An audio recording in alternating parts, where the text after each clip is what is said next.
Imagine living in a country where your neighbors disappear overnight. People are arrested without explanation.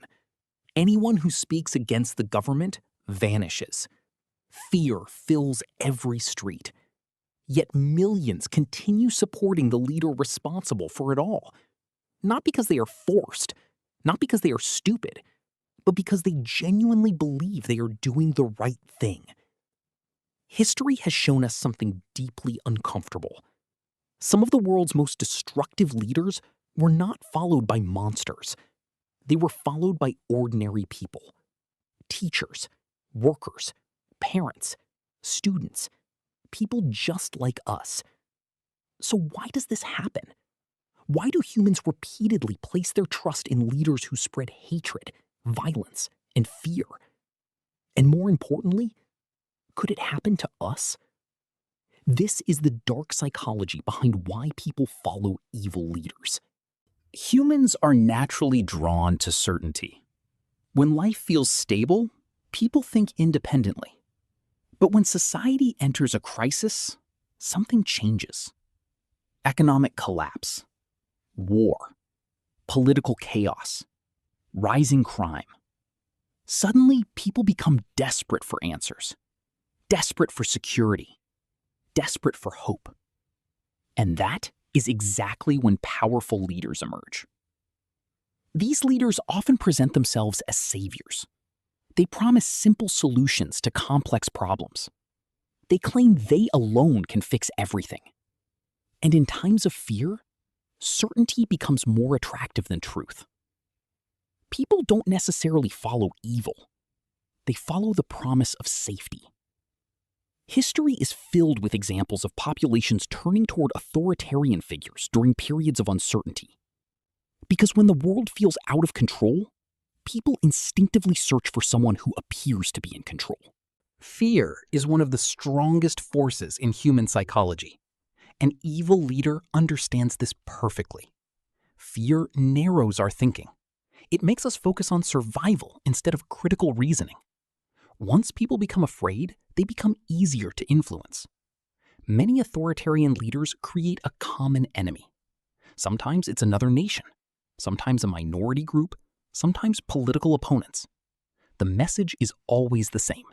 You are in danger. They are the problem, and only I can protect you. This creates a powerful emotional reaction. People unite against the perceived threat. Questioning the leader begins to feel dangerous. Loyalty becomes a form of self-defense. The more fear grows, the more power the leader gains. And eventually, people stop asking whether the threat is real. They only focus on staying safe. Humans evolved in tribes.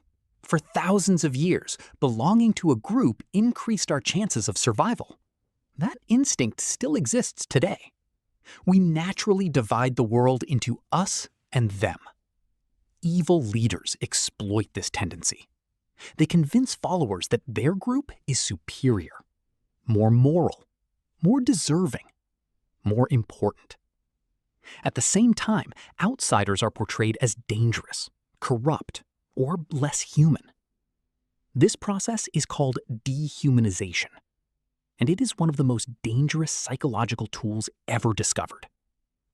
Because once people stop seeing others as human beings, acts that once seemed cruel suddenly feel justified.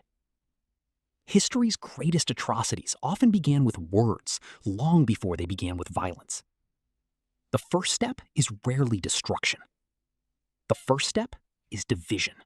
In 1961, psychologist Stanley Milgram conducted one of the most famous experiments in history. Participants believed they were helping with a study on learning. They were instructed to deliver electric shocks to another person whenever that person answered a question incorrectly. The shocks appeared to become increasingly painful. The disturbing part? Most participants continued obeying the instructions even when they believed they were seriously harming someone. Why? Because an authority figure told them to continue. The experiment revealed something unsettling. Many ordinary people are willing to ignore their personal morals when responsibility is transferred to a higher authority. They tell themselves, "I'm just following orders." This mindset has appeared repeatedly throughout history, and it helps explain how normal individuals can become part of harmful systems without viewing themselves as bad people. One reason evil leaders gain power is because change rarely happens all at once. If a dictator announced on day one that freedom would disappear tomorrow, most people would resist. Instead, freedoms are often removed gradually, one small step at a time. A new law, a new restriction, a new enemy. Each change seems manageable on its own. People adapt. Then they adapt again and again. Over time, the unimaginable becomes normal. Psychologists call this normalization. Humans have an incredible ability to adjust to changing circumstances. Unfortunately, that ability can sometimes make dangerous changes difficult to recognize until it's too late. It's easy to look at history and assume we would never make the same mistakes. We imagine ourselves resisting, questioning authority, standing up against injustice. But the uncomfortable truth is that most people throughout history believed the same thing. The psychology that influenced them still exists within us. The need for belonging, the desire for security, the fear of uncertainty, the tendency to trust authority. These are not flaws found in other people. They are human traits. And that is what makes them so powerful. The greatest protection against dangerous leaders is not intelligence. It is awareness, the willingness to question, to think critically, and to resist the comfort of easy answers. Perhaps the most frightening lesson from history is not that evil leaders exist. It is that they rarely rise alone. They rise because ordinary people allow them to.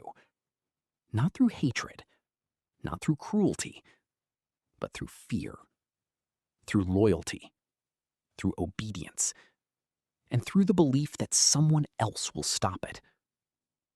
The next time a leader promises simple answers to complex problems, ask yourself, are they offering solutions, or are they offering someone to blame?